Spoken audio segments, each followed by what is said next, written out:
Bonjour à tous, moi c'est Kevin d'Évasion Tropicale, un réceptif basé aux Philippines, à Cebu pour être exact. Donc je vais commencer rapidement, d'abord en remerciant Together de donner la chance de présenter notre agence. Donc rapidement, je vous souhaite évidemment la bienvenue aux Philippines. En philippin, on dit Mabuhay, tout simplement. Et puis donc on en vient au vif du sujet. Donc Évasion Tropicale, c'est qui? C'est tout simplement deux personnes. Moi, vous me voyez, et Jen, ma compagne, qui est philippine. Et puis, on a aussi une petite mascotte qui a 5 ans. Elle est à peine plus vieille que l'agence. L'agence a 6 ans. Travel with Évasion Tropicale. Et vous voyez qu'elle est là pour nous aider à chaque fois que c'est possible. Alors, brièvement, une chronologie d'Évasion Tropicale. Donc l'agence, on l'a créée en 2018. Moi, personnellement, ça fait 20 ans que je suis aux Philippines. Avant, j'habitais à Mindanao. Et puis en 2014, j'ai décidé de m'installer à Cebu pour revenir à la civilisation. Et c'est là que j'ai commencé à travailler dans le tourisme en tant que guide accompagnateur. Donc j'accompagnais des groupes de l'ECE français. Et puis après quelques années avec Jen, on s'est dit pourquoi pas ouvrir notre propre agence. Donc c'est d'où est venue Évasion Tropicale. L'année d'après, en 2019, on a eu notre accréditation auprès du ministère du Tourisme. En 2020, comme tout le monde le sait, il y a eu le Covid, donc on a mis les choses entre parenthèses, mais on n'a pas pour autant fermé. Et comme ça ne suffisait pas, en 2021, on s'est pris le typhon en dette. Mais bon, en 2022, les frontières ont ouvert. Donc, on a pu enfin participer à notre premier salon en présentiel, après plusieurs salons en ligne. Donc, ce coup d'essai, c'était à Bangkok. Et puis, 2023, on a fait les salons de ITB Berlin, Paris avec Topresa IFTM et Montréal, un mois plus tard. L'an dernier, 2024, c'est pas si loin que ça, on a reçu nos premiers groupes, des groupes de 50, ça faisait pas mal, c'était de l'initiative. Et puis maintenant, 2025, on est une douzaine d'employés. Donc ça reste un réceptif de taille familiale, taille humaine. Vous voyez sur la présentation une petite photo de notre bureau. Et puis la fête, l'arbre de Noël qu'on a fait évidemment en décembre dernier. Voilà. Je passe au suivant. Donc je vous ai mentionné qu'on a fait l'an dernier, en 2024, nos premiers séjours en groupe.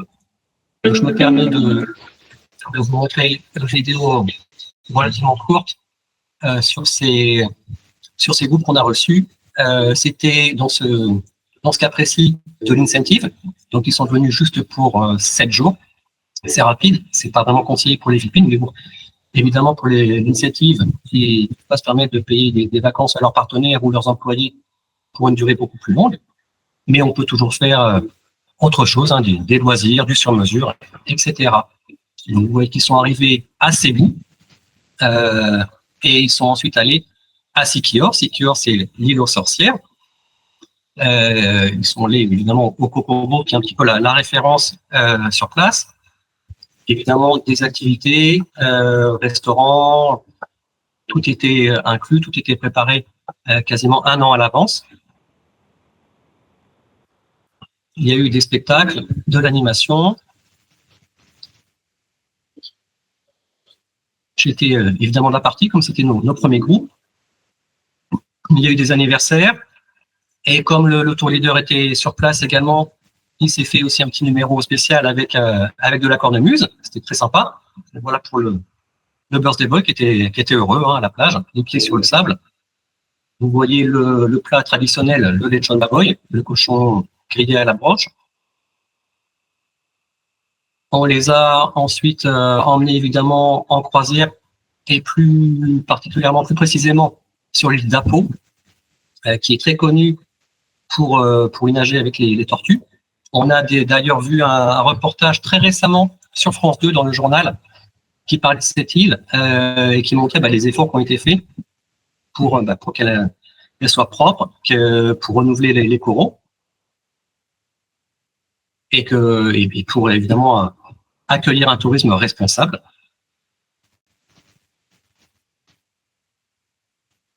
Là, c'est encore moi. Donc les poissons, les tortues, c'est le coin rêvé pour les Philippines.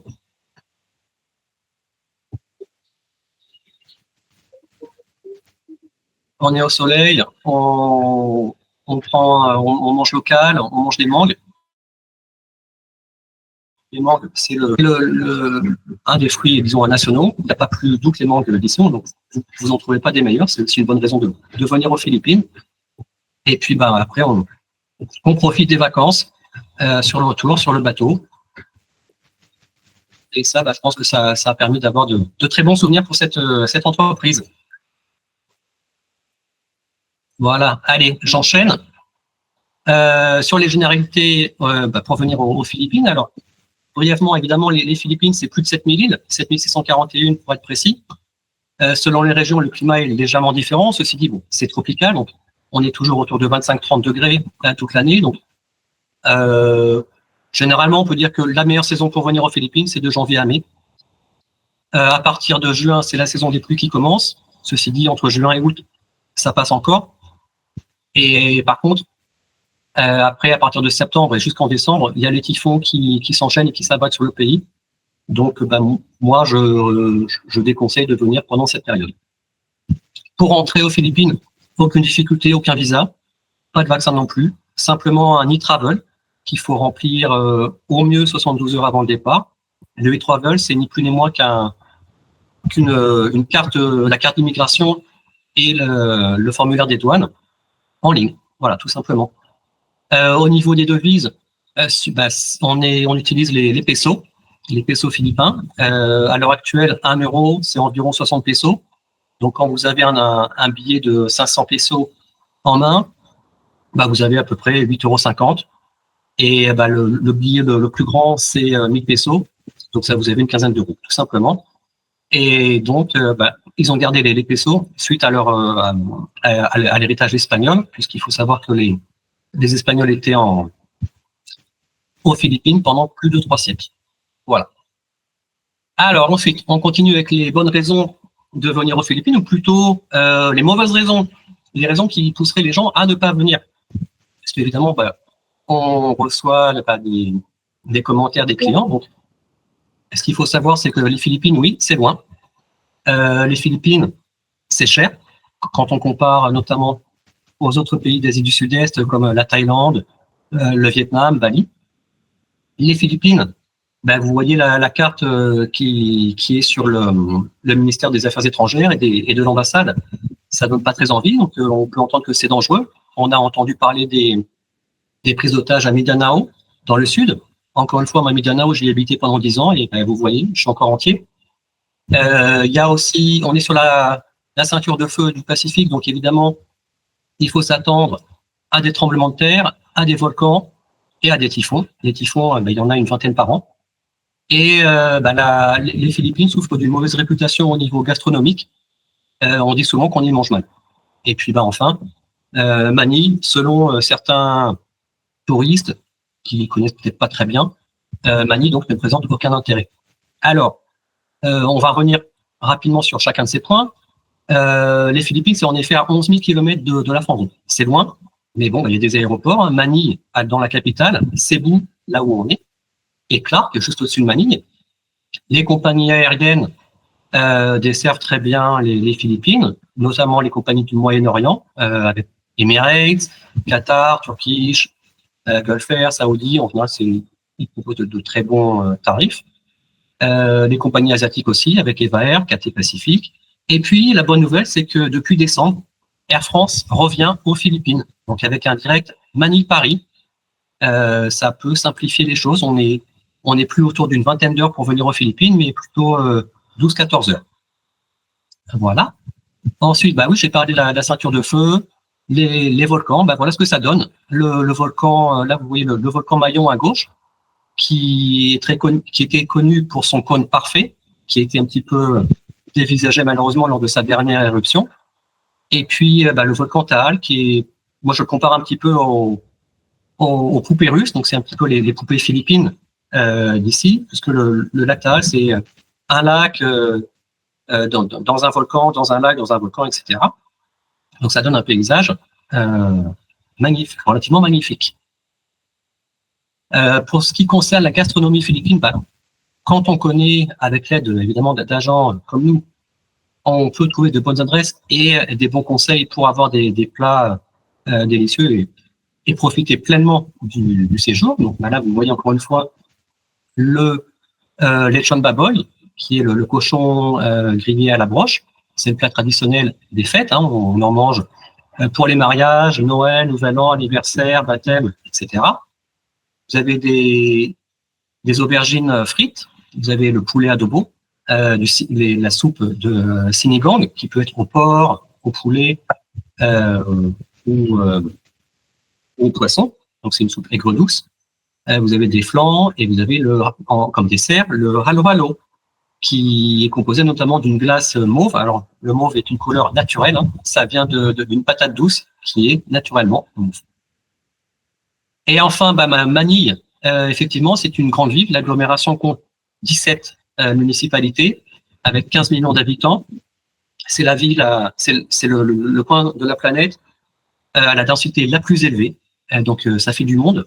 Mais il y a quand même des jolis endroits à visiter, comme Intramuros, qui est le cœur historique de Manille. Et c'est là où on retrouve le passé espagnol du pays. Et puis, la baie de Manille et le boulevard Roras, ont été aussi embellis. Il y a même une plage maintenant qui a été faite en dolomite sur le boulevard. Et en dehors de ça, après, vous avez notamment Makati et BGC, Bonifacio, qui sont les quartiers d'affaires. Donc, une ville pour montrer qu'il y a aussi des quartiers modernes. Voilà. Alors, ensuite, les bonnes raisons, toujours pour venir aux Philippines, ça peut constituer aussi bien une alternative à ceux qui sont déjà venus en Asie, qui ont déjà fait pas mal de pays en Asie du Sud-Est, comme la Thaïlande, Bali, l'Indonésie, etc., et qu'en ont marre, qui veulent aller ailleurs, dans une destination un peu plus hors des sentiers battus.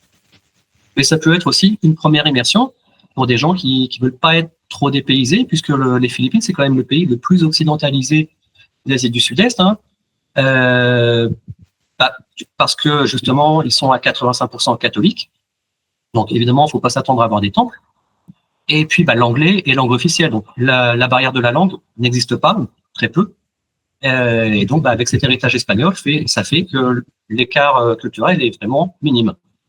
Et puis évidemment, c'est une destination qui est quand même à la mode. Hein. On la voit régulièrement à la télé, dans des émissions comme Koh-Lanta, les reportages sur les journaux télévisés, etc. Alors, maintenant, on passe évidemment à un itinéraire que je vais vous présenter pour vous montrer un peu les avantages à venir aux Philippines et comment organiser. Donc, il faut savoir qu'aux Philippines, construire un itinéraire, c'est quand même un casse-tête à cause principalement des transports. Les routes aux Philippines, c'est vraiment un cauchemar, puisque c'est pas comme en France, hein, tout simplement. Il n'y a pas les autoroutes qu'on a en France et en Europe. Par exemple, ici sur la carte, vous voyez un départ de Cebu pour aller donc Cebu City, qui est au centre de l'île de Cebu. L'île de Cebu, elle fait 240 km de long. Cebu est au milieu, donc pour aller à la pointe sud, il y a à peu près 140 km. Il faut 4 heures de route. Ça vous donne une idée un petit peu des problèmes qu'il peut y avoir. Donc, ici, je vous propose un itinéraire concentré sur les Visayas. J'ai pas envie de vous montrer Anido parce qu'on la voit suffisamment à la télé et les touristes de toute façon vous le demanderont. Donc, je vous montre quelque chose de différent et quelque chose d'optimisé. C'est un itinéraire qui est certes long, il fait 22 jours, mais il est modulaire, ou on peut dire à tiroir, dans le sens où on peut supprimer une, deux ou plusieurs destinations pour le réduire à une durée plus courte et pour que ça corresponde à ce que recherchent vos clients. Donc, de 22 jours, on peut passer à 12 jours si besoin. C'est pour ça que moi, je trouve très pratique. Donc, sur cet itinéraire, on peut envisager une arrivée à Cebu, donc qui est un aéroport international, desservi par notamment Emirates, Qatar, Turkish, Eva Air, KT, etc. C'est la deuxième ville du pays, c'est la ville reine du Sud, donc c'est là où sont arrivés les Espagnols. Donc, historiquement parlant et culturellement parlant, c'est très fort. C'est le deuxième port du pays. On y trouve également le pont le plus long du pays. Vous voyez également une petite photo du Santo Niño. C'est le repère de la ville.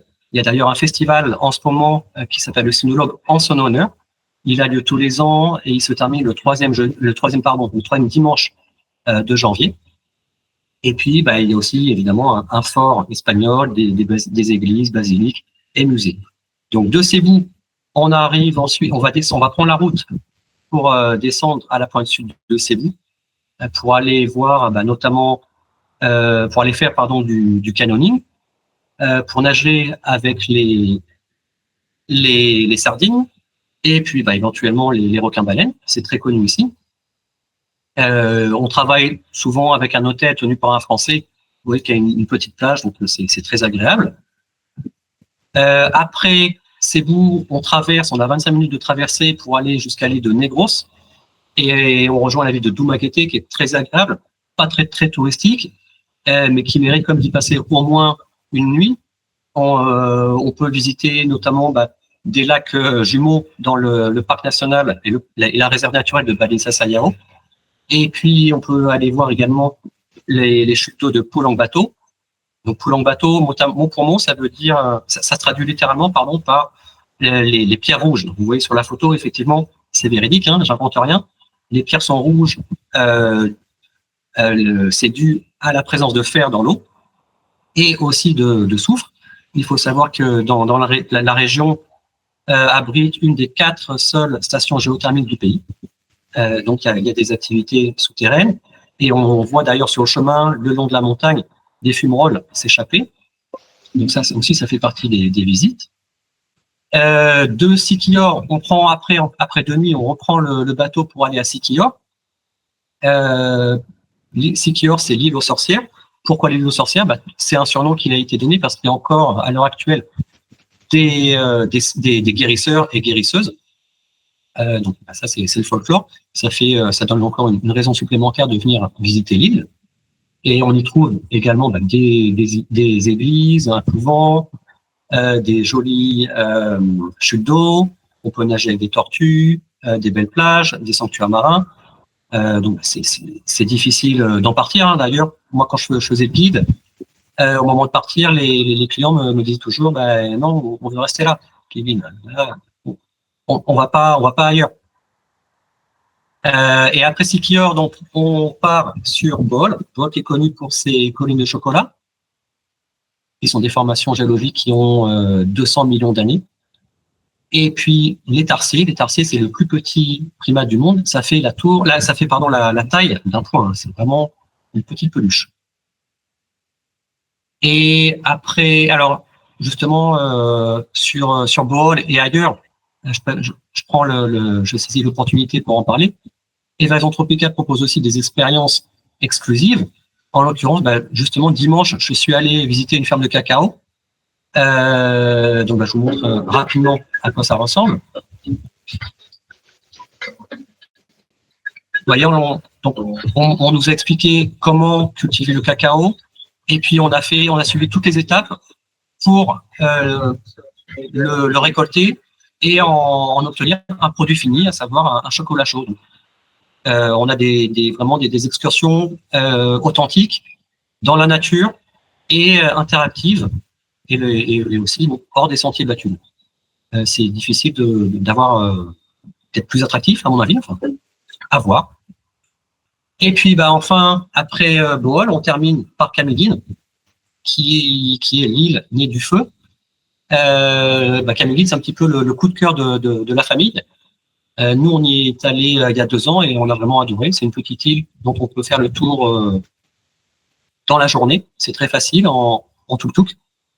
Il y a des volcans, des chutes d'eau, des sources d'eau chaude, des sources d'eau gazeuse, un banc de sable, comme vous pouvez le voir sur la photo, et un cimetière sous-marin et des sanctuaires marins dans lesquels on voit des clams géants.